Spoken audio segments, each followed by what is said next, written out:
Quando se fala em revestimento cerâmico, a gente pensa logo em beleza, em praticidade, higiene e modernidade.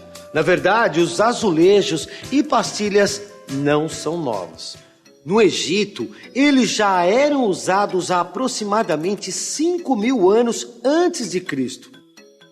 Isso acontecia também na Mesopotâmia, no século 13 a.C., onde atualmente fica o Iraque, no Oriente Médio.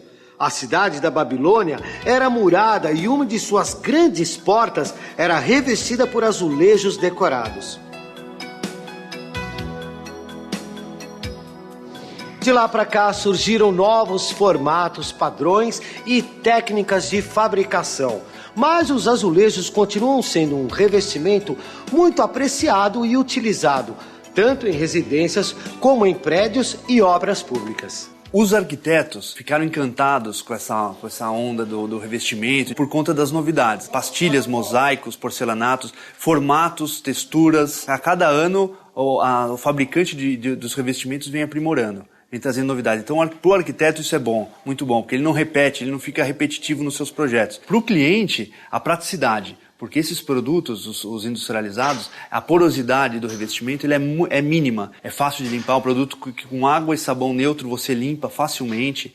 Diferente das pedras, do mármore, do granito, que a sujeira quando entra nos poros é só polindo novamente para fazer a limpeza. No Egito, os azulejos eram feitos da mistura de diferentes tipos de barro colorido. Depois eram secados ao sol ou cozidos em alta temperatura. Com a expansão islâmica no século 7 e 8, os azulejos chegaram à Espanha. De lá, se espalharam por toda a Europa.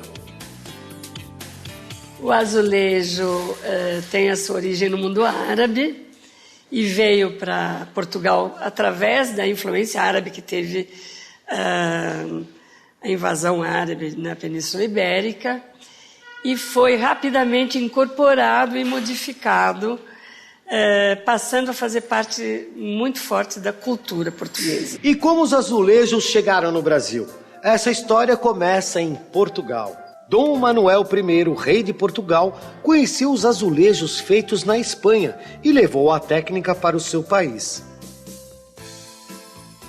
Portugal passava por um período de abundância econômica devido ao ouro e outros produtos preciosos extraídos das colônias. E isso se refletiu diretamente na produção das cerâmicas. Casas, igrejas, jardins e espaços públicos começaram a ser revestidos com azulejos. Eles começaram a fazer parte da produção artística e arquitetônica do país. Os desenhos mais representativos desse período são as histórias mitológicas, as paisagens e as conquistas de novas terras. O mosaico árabe, chamado zlij, ele é formado por peças que se encaixam umas nas outras e são de cerâmica esmaltada, tais como o azulejo. E muitas delas usam a técnica da corda seca, que é a escavação por uma linha que separa as cores dentro da peça.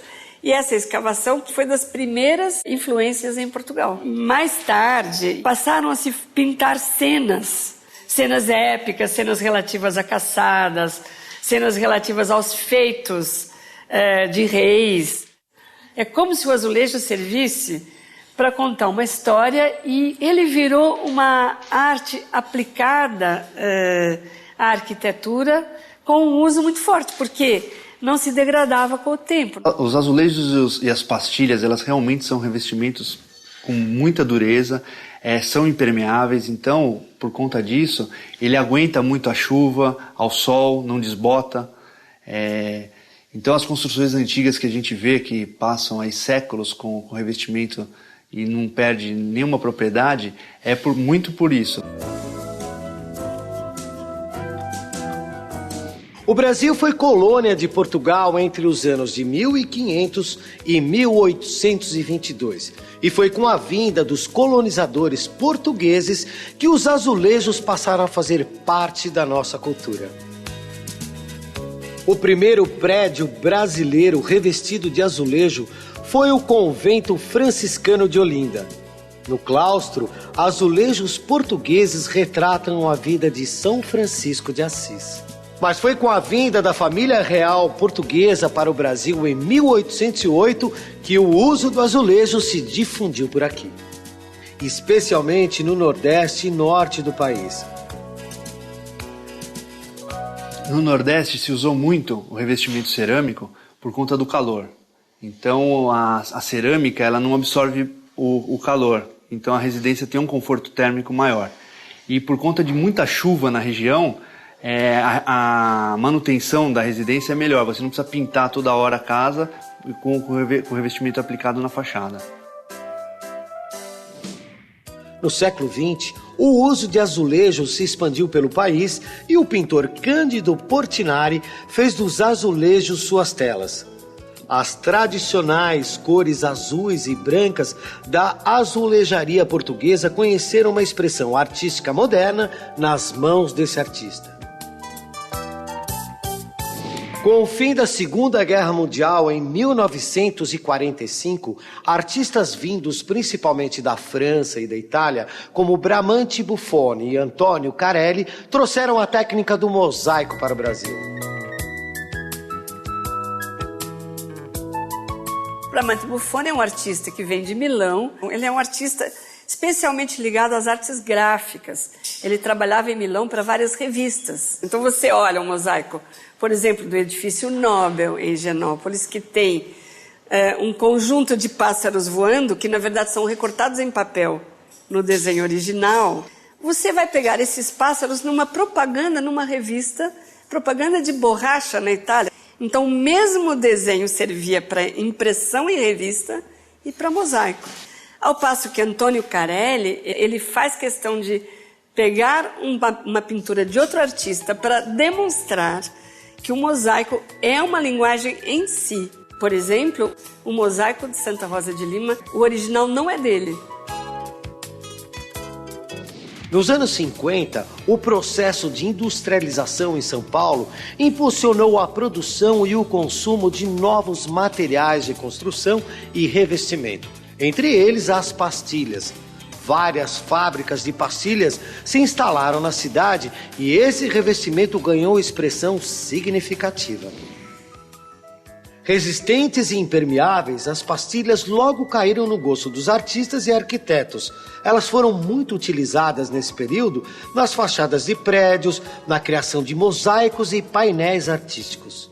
A partir de uma industrialização tardia em São Paulo, a indústria cresce muito aqui nos anos 40, 50, se criam muitas fábricas de pastilha. Então, muitos artistas passam a utilizar estas pastilhas feitas em fábrica, portanto, de arestas muito retinhas, não é mais nada artesanal.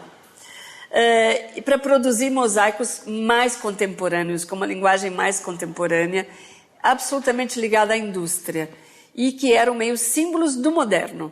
Ser moderno era usar pastilha também, era usar esse material novo e de arestas perfeitas, super adequado para uma produção em escala. Menores que os azulejos e coloridas, as pastilhas foram um dos materiais que Di Cavalcanti usou para retratar o povo brasileiro em seus mosaicos. Este aqui, chamado Alegoria das Artes, tem 48 metros de largura por 8 de altura e é o maior mosaico produzido pelo artista. O painel tem como tema musas inspiradoras das artes e instrumentos musicais.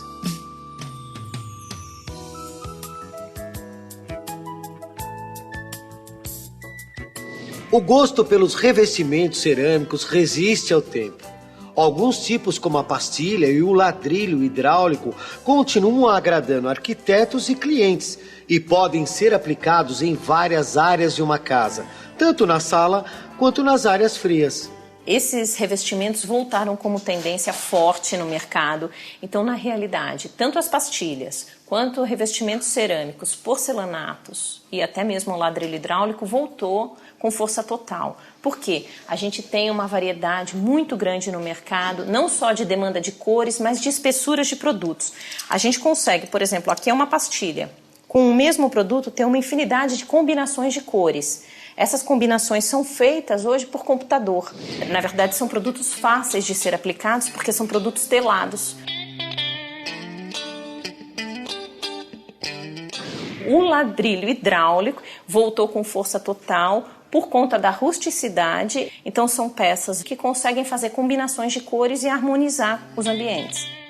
A fabricação do ladrilho hidráulico é artesanal e começa com a escolha de um molde de ferro. Nele são depositadas as porções de tinta, uma camada de cimento seco e outra de argamassa de concreto. Depois de retirado do molde, cada ladrilho fica em repouso por 12 horas e em seguida passa mais 8 horas imerso na água. E é desse processo de cura na água que vem o seu nome.